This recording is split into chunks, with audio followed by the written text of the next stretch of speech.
우리에게 주시는 하나님 말씀은 누가복음 11장 37절에서 46절 말씀입니다. 누가복음 11장 37절에서 46절 말씀까지 한 목소리로 읽겠습니다. 예수께서 말씀하실 때에 한 바리새인이 자기와 함께 점심 잡수시기를 정하므로 들어가 앉으셨더니 잡수시기 전에 손 씻지 아니하심을 그 바리새인이 보고 이상히 여기는지라. 주께서 이르시되 너희 바리새인은 지금 장과 대접의 겉은 깨끗이 하나 너희 속에는 탐욕과 악독이 가득하도다.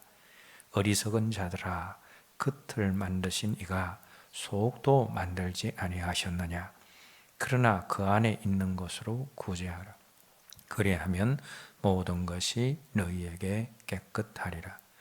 화 있을진저 너희 바리새인이여, 너희가 박하와 운양과 모든 채소의 11조는 드리되 공의와 하나님께 대한 사랑은 버리는도다. 그러나 이것도 행하고 저것도 버리지 말아야 할지니라. 화 있을진저 너희 바리새인이여, 너희가 회당의 높은 자리와 시장에서 문안받는 것을 기뻐하는도다. 화 있을진저 너희여, 너희는 평토장한 부동 같아서 그 위를 밟는 사람이 알지 못하느니라. 한 율법 교사가 예수께 대답하여 이르되 선생님, 이렇게 말씀하시니 우리까지 모욕하심이니이다. 이르시되 화 있을진저 또 너희 율법 교사여, 지기 어려운 짐을 사람에게 지우고 너희는 한 손가락도 이 짐에 대지 않는도다. 아멘. 음식을 골고루 먹지 않고 편식을 하게 되어지면 영양 상태의 불균형이 이루어져서 정상적인 성장을 하지 못하고 심하면 건강을 잃게 되어집니다. 그래서 부모들이 때로는 아이들에게 매를 들고서도 음식이나 반찬을 골고루 먹게 하는 교육을 합니다. 치우쳐 편식하면 건강을 해칩니다. 그런데 치우치면 좋지 않은 것은 비단 먹는 음식뿐만이 아닙니다.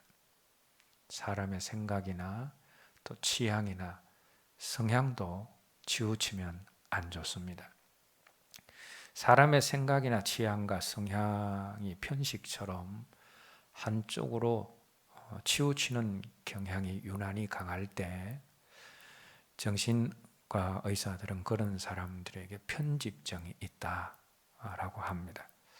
한쪽으로 치우치는 편집증이 있게 되어지면 정상적인 생활을 잘 할 수가 없습니다.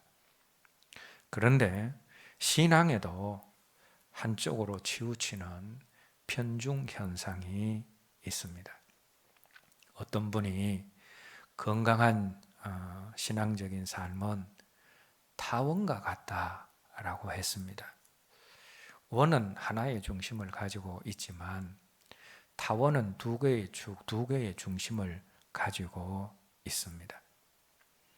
그래서 건강한 신앙적인 삶은 타원과 같다라는 이 말은 건강한 신앙은 언제나 한쪽으로 치우치지 않는 두 개의 중심을 가지고 있어야 한다라는 말입니다. 사랑과 공의라는 두 중심, 용서와 심판이라는 두 중심, 기쁨과 두려움이라는 두 중심, 뱀 같은 지혜와 비둘기같이 순결하라라는 지혜와 순결이라는 두 중심, 하나님 사랑과 이웃 사랑이라는 치우치지 않는 두 중심이 있어야지 그 신앙이 비로소 건강한 신앙이 되는 것입니다. 그런데 오늘 본문 속에서 우리는 신앙과 삶에 있어서 균형 잡힌 두 개의 중심을 가지지 못하고 한쪽으로 치우쳐 있는 사람들을 만나게 되어집니다. 바로 예수님 당시의 서기관과 바리새인들입니다.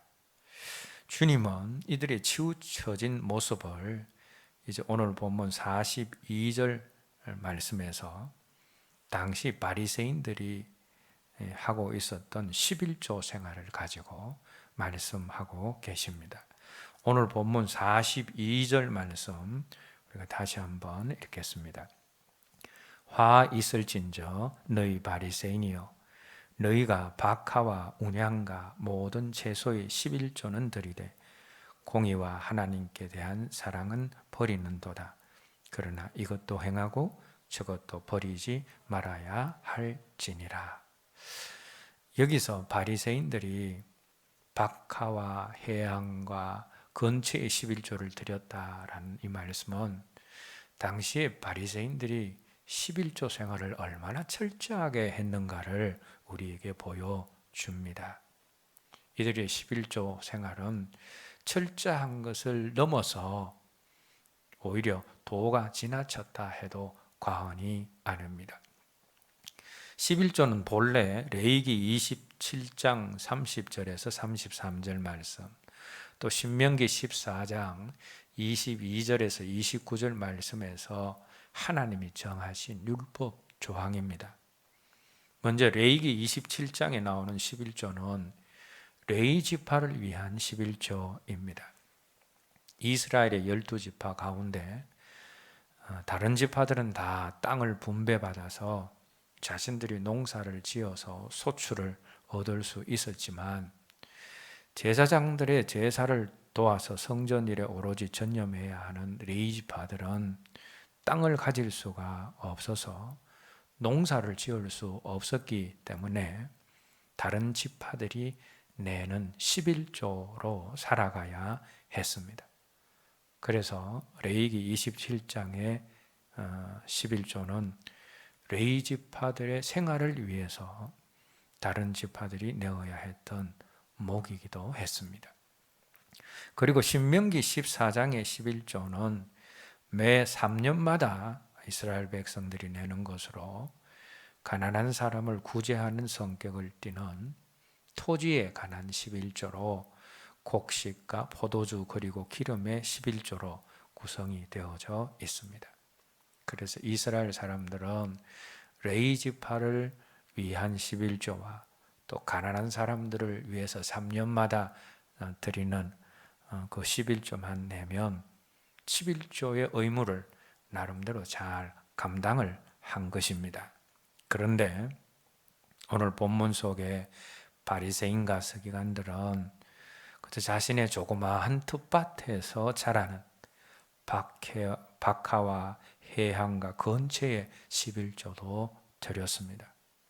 여기 나오는 박하와 해향과 건채는 마당 기퉁이 한쪽에 심어서 양념 또는 약용으로 사용되는 식물로 지극히 작은 그런 양만이 생산이 되었습니다. 그런데 바리새인들은 이런 것들의 11조도 철저하게 따져서 드렸다라는 겁니다. 오늘날로 말씀드린다면 그저 생기는 것은 무엇이든지 별의별 것의 11조를 다 바쳤다라는 말씀입니다. 예를 들어서 옆집에서 떡을 조금 해가지고 오면 그 떡에 11조도 드리고 또 앞뜰에서 추어탕을 먹기 위해 방아잎을 몇 개 따도 그것에 11조를 떼어내어서 바치고 누가 집에 케이크를 하나 들고 오면 그 케이크에 11조까지 드렸다라는 것과 마찬가지입니다.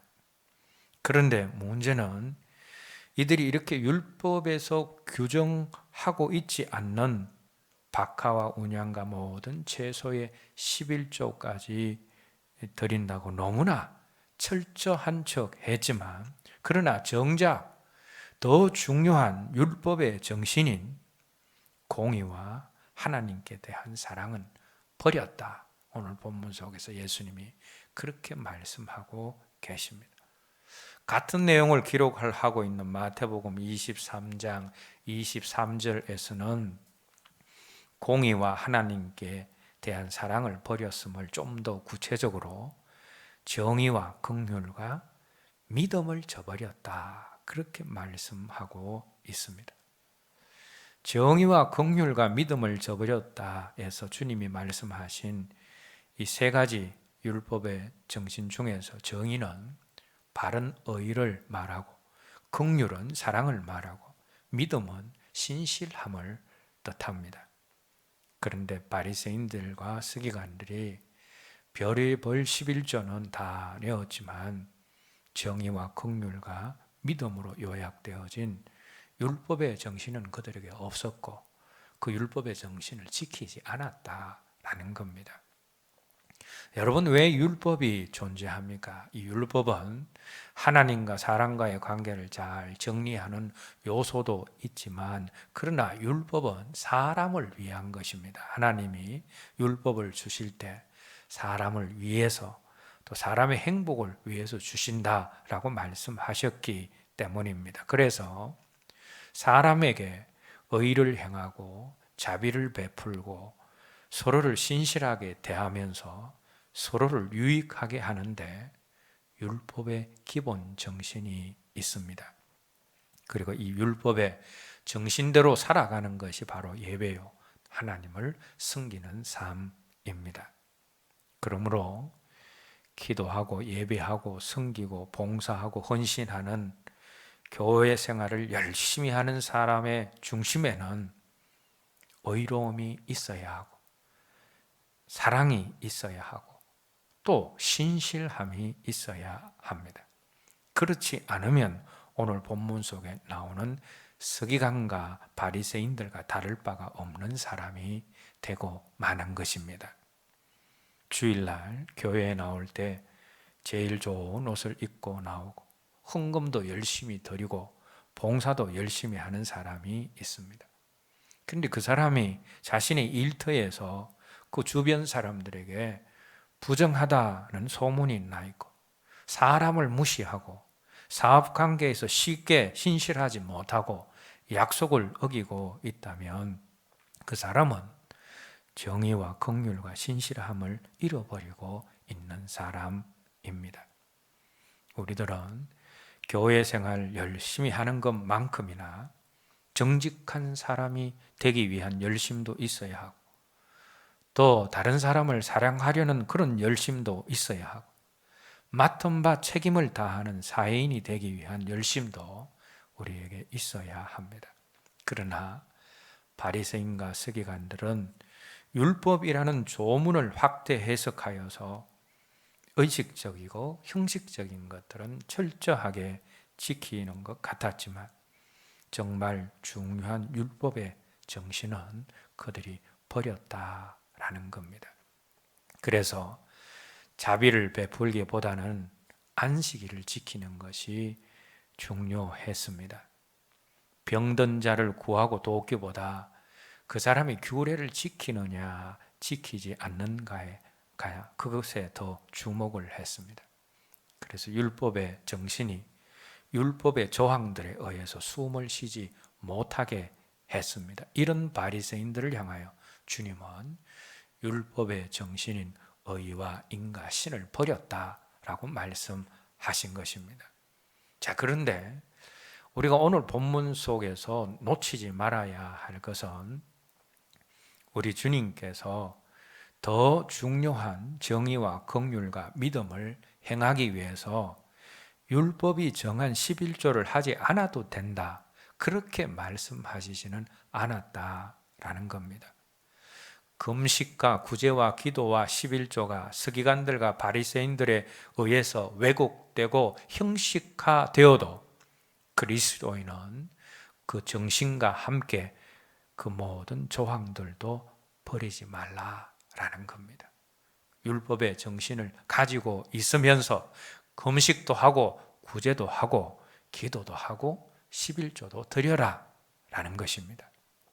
이것을 오늘 본문 42절 마지막 부분에서 우리 주님이 이것도 행하고 저것도 버리지 말아야 할지니라 라고 하셨습니다. 이것도 중요하고 저것도 중요합니다. 어느 한쪽으로 치우치면 안 됩니다. 하나님께서 우리에게 원하시는 것은 11조와 같은 율법의 조항들도 무시하지 않는 것이며, 또한 율법의 정신인 의와 인과 신을 가지고 삶을 사는 것입니다. 저와 여러분들의 신앙이 율법이 정한 의무적인 조항들은 최선을 다해서 지키되, 또 의롭고 신실하며 자비를 베푸는 율법의 정신까지도 열심을 다해서 지키는 균형 잡힌 건강한 신앙이 저와 여러분들의 신앙이 되었으면 합니다. 율법 저항과 또 율법 정신의 균형을 말씀하신 주님은 오늘 말씀 속에서 극과 안의, 극과 속의 균형이 중요함도 말씀하셨습니다. 오늘 본문 39절에서 40절 말씀 다시 한번 읽겠습니다. 주께서 이르시되 너희 바리새인은 지금 장과 대접의 겉은 깨끗이 하나 너희 속에는 탐욕과 악독이 가득하도다. 어리석은 자들아, 겉을 만드신 이가 속도 만들지 아니하셨느냐. 39절 말씀을 보시면 주님이 바리새인들을 장과 대접으로 비유하셨는데, 겉은 깨끗하고 속은 더러운 장과 대접과 같다라고 그렇게 말씀하셨습니다. 아무리 겉이 화려하고 겉이 화려하고 또 모양이 좋다 할지라도 속이 깨끗하지 않으면 그 그릇은 아무것도 담을 수가 없습니다. 그릇의 목적은 그저 진열하고 보는 데 있지 않고 음식을 담는 데 있습니다. 따라서 더러운 그릇은 자신의 존재 목적을 감당할 수가 없게 되어집니다. 그러니까 포장 문화하면 일본을 따라갈 나라가 없습니다. 일본 사람들이 참 어떤 물건을 이렇게 포장을 할 때 포장을 참 잘합니다. 포장 문화가 정말 많이 발달이 되어져 있습니다. 과자 하나가 그 안에 들어가 있어도 나무 박스를 만들어서 그 과자를 넣고, 그 과자 먹고 나서 나무 박스 버리기가 아까울 정도로 포장이 얼마나 화려하고 좋고 멋있는지 모릅니다. 그런데 롤랑 바르트라는 프랑스 학자는 이런 일본 문화의 본질을 기호의 제국이라는 책에서 텅 비어 있음에 있다라고 그렇게 결론을 내리고 있습니다.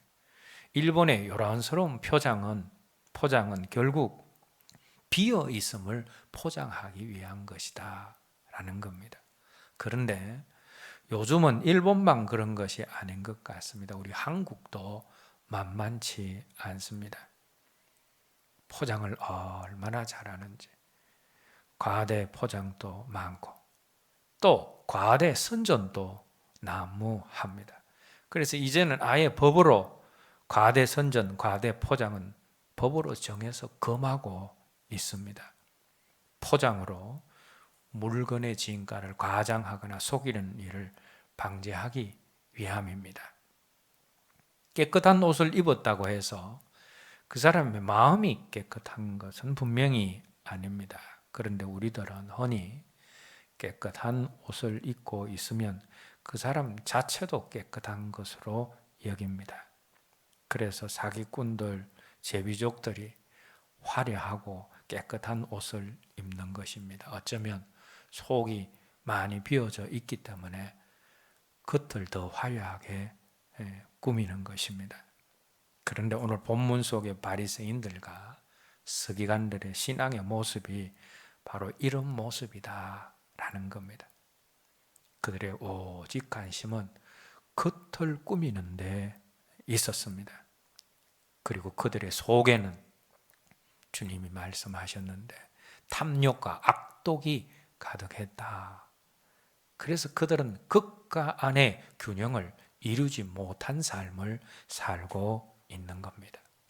여러분, 겉도 중요하고 속도 중요합니다. 오늘 본문 40절 말씀에 의하면 하나님이 속도 만드시고 겉도 만드셨다라고 하셨습니다. 겉만 중요하고 속은 안 중요하고, 또 속만 중요하고 겉은 안 중요하고, 그렇지 않다. 겉과 속이 다 중요하다라는 겁니다. 앞에서 율법 저항과 율법의 정신, 이 두 가지가 다 균형을 갖추어야 하듯이 안과 겉도 균형을 또 갖추고 또 조화를 이루어야 한다라는 겁니다. 안이 없는 겉이 없고 겉이 없는 안은 없습니다. 안팎이 모두 깨끗해야 하며 안팎이 모두 건강해야 합니다. 자, 그리고 오늘 본문 속에서 우리가 균형을 이루어야 할 또 다른 것을 발견하게 되어집니다. 오늘 본문 43절 말씀 함께 읽겠습니다.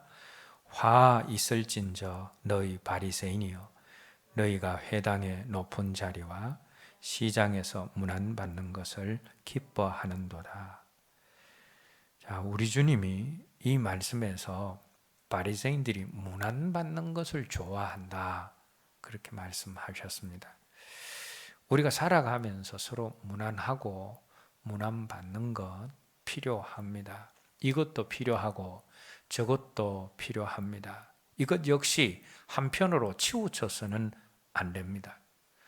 우리가 다른 사람에게 문안받는 것을 제약시하지 말아야 합니다. 인사받고 문안받아야 할 자리에 있으면 받아야 합니다. 권위를 지켜야 할 자리는 권위를 지켜야 합니다. 권위주의를 배격한다고 권위가 파괴되면 사회가 붕괴되고 질서가 무너집니다. 그러므로 하나님께서 세우신 권위를 지켜내는 것은 매우 중요합니다. 문안을 받아야 할 때는 문안을 받아야 합니다. 부모가 자녀에게 문안을 받아야 하고, 또 선생님이 제자들에게 문안을 받아야 합니다. 구약에서도 제사장과 선지자들이 문안을 받고 대접을 받았습니다. 오늘날도 영적인 지도자가 대접받고 문안받는 일은 잘못된 것이 아닙니다. 또한 그렇게 진실한 마음으로 문안하는 것은 문안하는 자에게 복이 되어집니다. 그러나 문안만 받아서는 안 됩니다. 오늘 본문 속에 바리새인들의 문제가 무엇입니까? 그들이 문안 받는 것만 좋아했다. 높은 자리에서, 시장에서 사람들에게 문안 받는 것만 좋아했다라는 겁니다. 문안 받기를 기뻐하는 사람, 문안 받기만을 원하는 사람은 자신도 모르는 사이에 교만한 자리로 가기가 쉽습니다. 바리새인들은 모세보다 엘리야보다 크신 메시아 되신 주님이 자기들 눈앞에 있음에도 불구하고 우리 주님께 문안 드리지 못했습니다. 그저 그들은 다른 사람들에게 문안 받기만을 원했고 좋아했습니다. 그래서 그들은 교만한 자리로 가게 되었고, 주님은 그들의 교만함을 책망을 하신 것입니다. 내 위에 있는 권위를 존중히 여길 때 내 권위도 존중히 여김을 받을 수 있습니다. 부모를 잘 공경하고 존중해야 나중에 자녀들에게 잘 존중받고 공경받을 수가 있습니다. 마땅히 문안해야 할 사람을 문안해야 합니다. 그래서 문안함과 문안받음에 균형이 있어야 하는 것입니다. 오늘 본문 속에서 우리가 균형을 이루어야 하는 또 다른 것을 우리가 발견하게 되어지는데, 본문 45절에서 46절 말씀 다시 한번 읽겠습니다. 한 율법 교사가 예수께 대답하여 이르되, 선생님, 이렇게 말씀하시니 우리까지 모욕하심이니이다. 이르시되 화 있을진저 또 너희 율법 교사여, 지기 어려운 짐을 사람에게 지우고 너희는 한 손가락도 이 짐에 대지 않는도다. 이 말씀에서 우리 주님이 율법 교사에게 말씀하신 균형이 무엇입니까? 가르침과 행함의 균형이 있어야 한다라는 겁니다. 가르침과 행함, 이것도 있어야 하고 저것도 있어야 합니다. 가르치기만 하고 행하지 않는 것은 바른 가르침이 아닙니다. 그러나 행하기만 하고 가르치지 않으면 많은 사람을 좋은 자리에 이르게 하지 못합니다. 가르치기도 하고 행함도 있어야 합니다. 사도행전 1장 1절 말씀은 우리 주님이 행하시며 가르치셨다, 그렇게 말씀하고 있습니다. 우리가 주님처럼 가르치기도 하고 행함도 있어야 합니다. 이것도 해야 하고 저것도 해야 합니다. 모든 것의 균형이 중요합니다. 영혼과 육체 중 영혼이 중요하므로 육체는 함부로 해도 된다라고 성경은 말씀하고 있지 않습니다. 둘 사이의 균형이 필요하고 그 균형이 잡혀야 건강한 신앙 인격이 이루어지는 것입니다. 영과 육의 균형이 필요합니다. 밥만 먹고 살아서도 안 되고 말씀만 읽고 살아서도 안 됩니다. 영과 육의 양식, 이 두 가지가 균형을 이루어야 합니다. 우리와 세상 사이에도 마찬가지입니다. 우리가 세상 사는 것이 힘들다고 스님들처럼 세상을 떠나 산속에 살아서는 안 됩니다. 왜냐하면 주님은 우리에게 세상의 빛과 세상의 소금이 되어야 한다라고 말씀하셨기 때문입니다. 그래서 우리가 세상 속에서 살되 세상에 동화되지 않는 균형이 필요한 것입니다. 이것도 행하고 저것도 버리지 말아야 합니다. 이것이 균형 잡힌 건강한 신앙이고 건강한 삶입니다. 자, 이제 우리의 신앙적인 균형이 이렇게 중요한데, 그러면 우리가 이 신앙적인 균형을 어떻게 잘 잡을 수가 있겠습니까? 오늘 우리가 함께 읽은 본문에는 나오지 않지만 오늘 본문과 같은 내용을 기록하고 있는 마태복음에서 우리 주님이 신앙적 균형을 잡을 수 있는 비결을 그곳에서 말씀하셨습니다. 마태복음 23장 26절 말씀 찾겠습니다.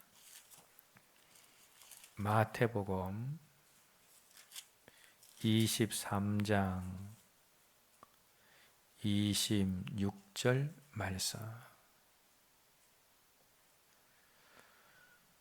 함께 읽겠습니다. 눈먼 바리새인이여, 너는 먼저 안을 깨끗이 하라. 그리하면 겉도 깨끗하리라.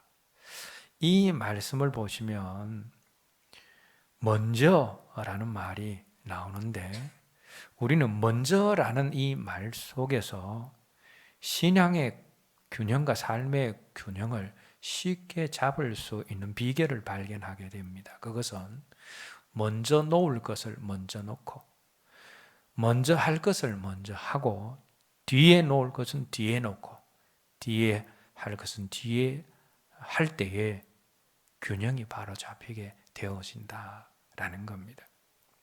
우리 주님께서 마태복음 5장에서 시작되는 산상설교를 하시면서도 삶의 질서와 회복과 균형을 위해서 항상 먼저 해야 할 것이 있음을 말씀하셨습니다. 마태복음 5장 24절에서는 예물을 제단 앞에 두고 먼저 가서 형제와 화목을 하고 그 후에 와서 예물을 드리라 하셨습니다. 하나님 앞에 예물을 드림보다 아버지 되신 하나님께 자녀된 우리의 관계된 우리의 회복된 관계를 먼저 드려야 한다라는 겁니다. 마태복음 6장 33절에서 주님은 그런즉 너희는 먼저 그 나라와 그 의를 구하라. 그리하면 이 모든 것을 너희에게 더하시리라 하셨습니다. 우리의 필요보다 먼저 하나님 나라와 그 의를 먼저 구할 때 우리의 모든 필요가 채워진다라는 말씀입니다. 마태복음 7장 5절에서 주님은 외식하는 자여 먼저 내 눈 속에 들보를 빼어라. 그 후에야 밝히 보고 형제의 눈 속에 있는 것을 빼리라 라고 하셨습니다. 자신을 먼저 돌아보는 자만이 다른 형제를 세울 수 있다라는 겁니다. 오늘 말씀도 마찬가지입니다. 오늘 말씀 속에서 주님은 안을 먼저 깨끗이 하면 밖은 따라온다라고 하셨습니다. 그리고 이 말씀은 먼저 겉만 깨끗하게 하는 사람 치고 안이 깨끗한 사람이 없다라는 말씀이기도 합니다. 먼저 할 일을 하면 그 뒤는 순서대로 진행되는 것입니다. 겉만 꾸며놓고 나면 안을 손댈 마음이 잘 들지 않습니다. 그러나 안을 깨끗하게 하면 겉도 치장하고 싶은 마음이 듭니다. 그러므로 먼저 안을 깨끗하게 할 때에 겉도 깨끗하게 할 수가 있다라는 겁니다. 먼저 율법의 정신대로 살려고 애쓰고 힘쓸 때 율법의 조항도 쉽게 지킬 수가 있습니다. 정신이 있으면 조항도 잘 지키게 되어집니다. 행함이 먼저 있을 때에 가르침에 힘이 있고 가르침에 능력이 있는 겁니다. 무난함이 먼저 있을 때 무난받음으로 인해서 교만한 자리로 가지 않는 것입니다. 그래서 먼저 해야 할 것과 나중 해야 할 것을 잘 분별해야 합니다. 율법의 조항보다 율법의 정신인 의와 인과 신에 먼저 집중하고 우리의 것보다는 안을 먼저 깨끗이 하고 가르치기 전에 먼저 행하고 문안 받기 전에 문안을 하는 먼저 해야 할 것을 먼저 함으로 율법 조항과 율법 정신의 조화, 극과 속의 조화, 가르침과 행함의 조화, 문안받음과 문안함의 조화와 균형을 통해서 하나님이 칭찬하시는 건강한 신앙 인격과 삶을 가꾸어 갈 수 있는 저와 여러분 모두가 되었으면 합니다.